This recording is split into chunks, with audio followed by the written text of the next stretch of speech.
everyone, it's Jill Billingsley and I'm officially back on Canadian turf. I just came back a couple of weeks ago from Los Angeles where I was shooting and catching up with old friends, and now that I have a little bit more time to myself, I can do another video on modeling. I figured since my YouTube channel has hit a little bit of a spike, I think I got in this last month 200 plus people subscribing, that I would do a Who Am I video. And since I've been meeting people back home and everyone's asking me how did I get started in modeling, I thought at the very end of that video I would recap that as well. However, I do think I have a video already online kind of touching on that, so I just want to do it very quickly. And I want to draw attention to my shirt. It's a gift from my mom. And for those of you that don't actually know me, I'm a little bit of a sarcastic jerk. So I am trying to wear this ironically, because if I saw, not a model, if I saw any cute makeup wearing person that makes videos about themselves wearing this, I think I would judge. So I don't really know how it's gonna go over, but it's gray and it's a gift. Gray's my favorite color, and my mom's gonna probably dig it. So here it is. Now, what can I say? Besides being a model named Jill Billingsley, I am an Albertan-based girl who actually started in this industry very late into the game. I was already in school and I finished school post-secondary when I pursued this with a lot more effort.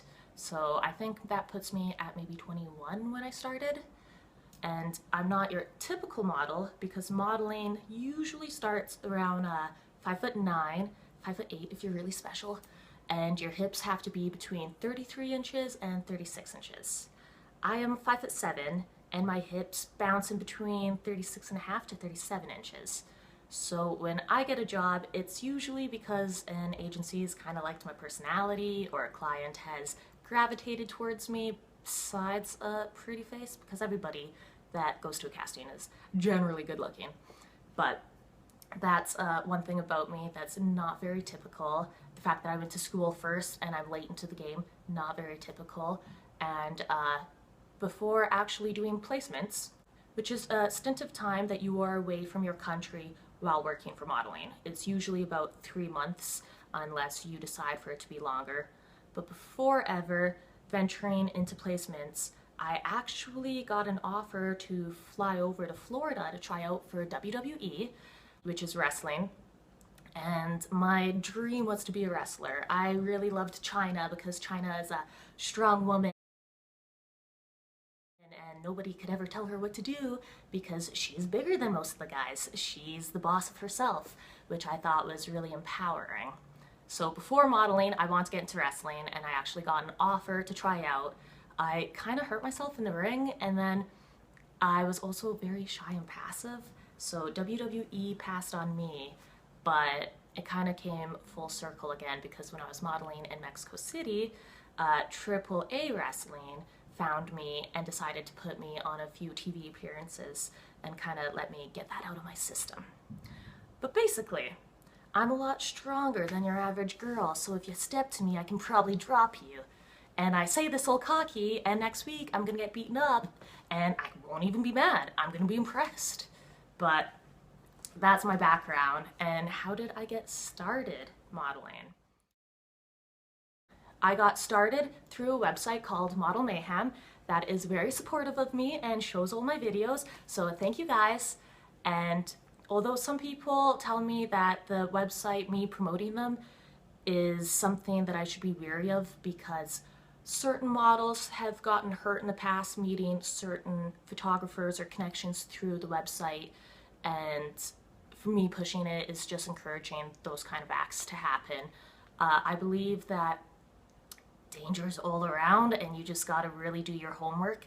I think I'm gonna do a separate video based on safety and why you might want to be with an agency over freelance, or certain precautions that you can take before approaching shoots and while developing your book and everything.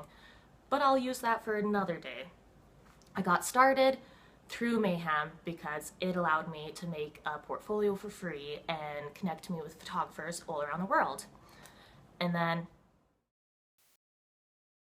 had my WWE experience to kind of put the fire in my belly to try traveling. And all the agencies back here wouldn't actually represent me because I was too short and too large for modeling. So I ended up flying over to Toronto. I spent 3 months there trying to find agencies, and when I did find one, since I'm shorter, they ended up sending me to secondary markets, which ended up being Mexico City. I fell in love with the culture over there and the fact that I was living my dream. So I went there multiple times, and then after that ventured over to Turkey, went over to Greece, and then for the last 2 years I've been back and forth between here and Los Angeles. And yeah, it's all kind of like a blur, but I basically got started because I met photographers through this website, and then word of mouth, the easier you are to work with, the more fun you are to work with, the more likely that they're going to keep you in mind and hire you for the next gig. And for me, it kind of worked out well in that sense, and to this day I might be in LA and I get a job offer here, which is bittersweet. But that's a little bit about me, and I hope you guys all stay tuned for the next few videos coming up. If you have any suggestions, feel free to email them to me or just attach a comment on the end of this video. Like, subscribe, and I think the last time I did a photo shoot, I actually started periscoping it. So I might try to do that again if there's enough people on set and somebody's willing to actually tape it. That way it's just another way for you guys to follow me. Ciao!